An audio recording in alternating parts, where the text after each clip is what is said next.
Wuthering Heights, published November 24th, 1847. Volume 1, Chapter 1.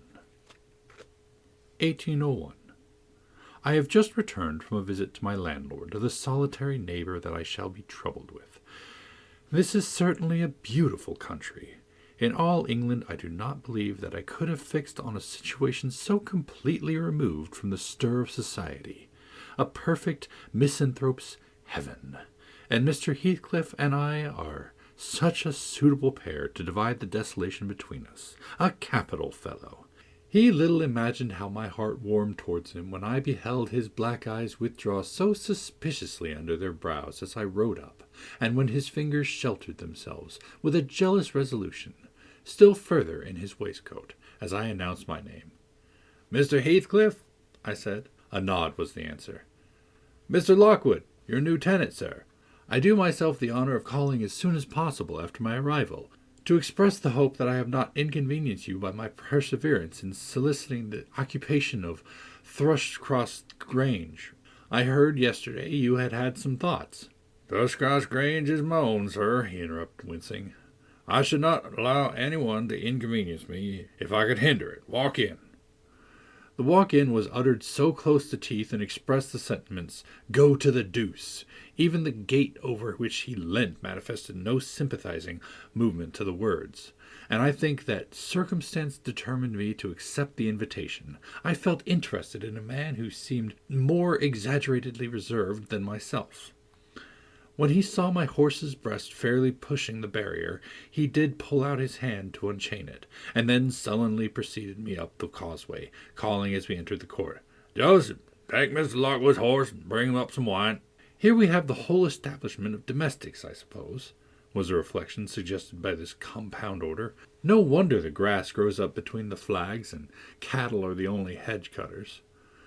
Joseph was an elderly, nay, an old man, very old, perhaps, though hale and sinewy. "The Lord help us," he soliloquized, in an undertone of peevish displeasure, while relieving me of my horse, looking meantime in my face so sourly that I charitably conjectured he must have need of divine aid to digest his dinner, and his pious ejaculation had no reference to my unexpected advent.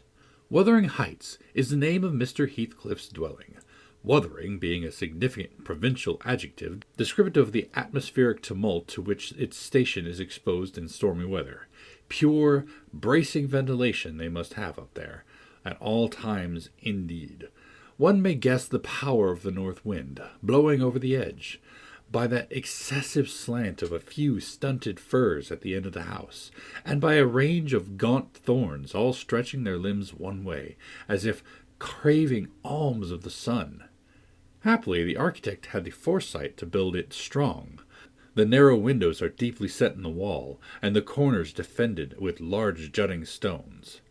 Before passing the threshold, I paused to admire a quantity of grotesque carving lavished over the front, and especially about the principal door, above which, among a wilderness of crumbling griffins and shameless little boys, I detected the date 1500 and the name Hareton Earnshaw.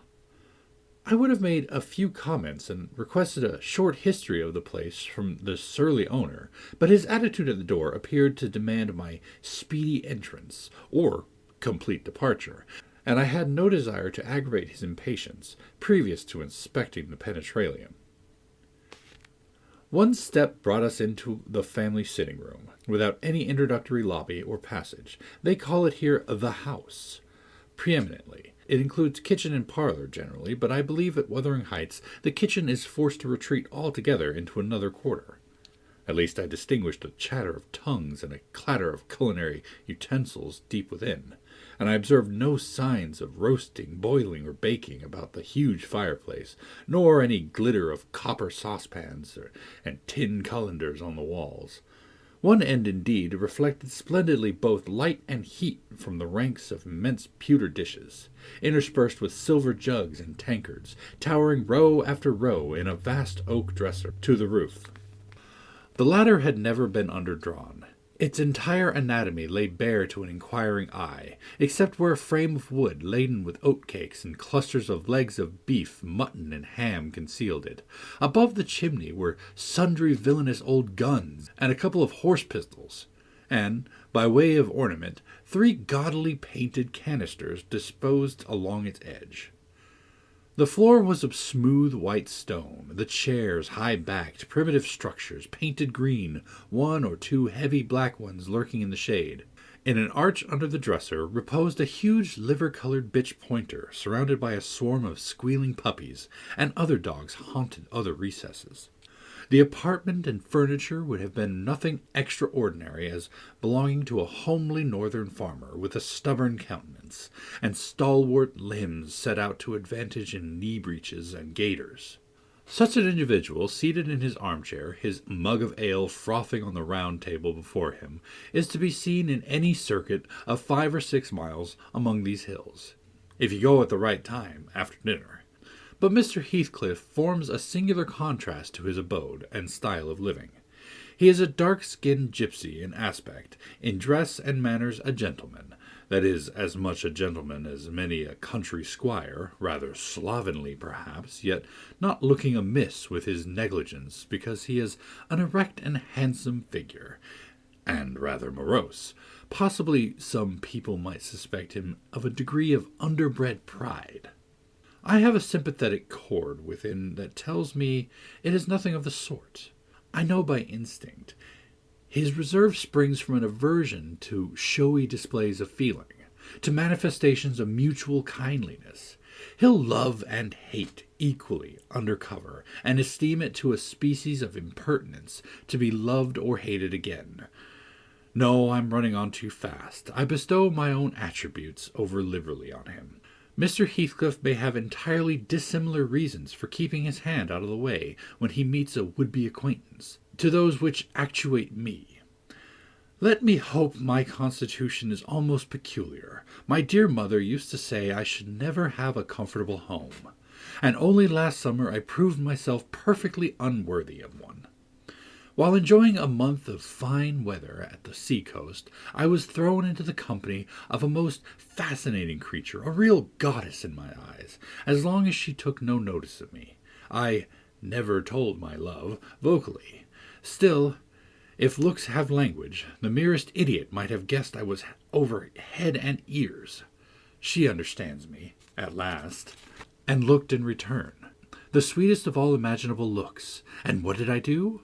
I confess it with shame, shrunk icily into myself like a snail, and every glance retired colder and farther, till finally the poor innocent was led to doubt her own senses, and, overwhelmed with confusion at her supposed mistake, persuaded her mamma to decamp.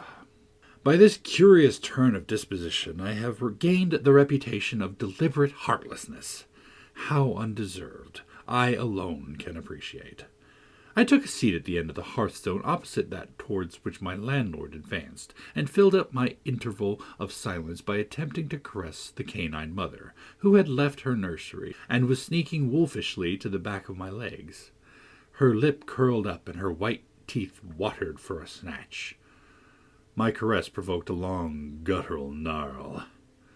"You'd better leave that dog alone," growled Mr. Heathcliff, in unison, checking fiercer demonstrations with a punch of his foot. "She's not accustomed to be spoiled, not kept for a pet." Then, striding to a side door, he shouted again, "Joseph!"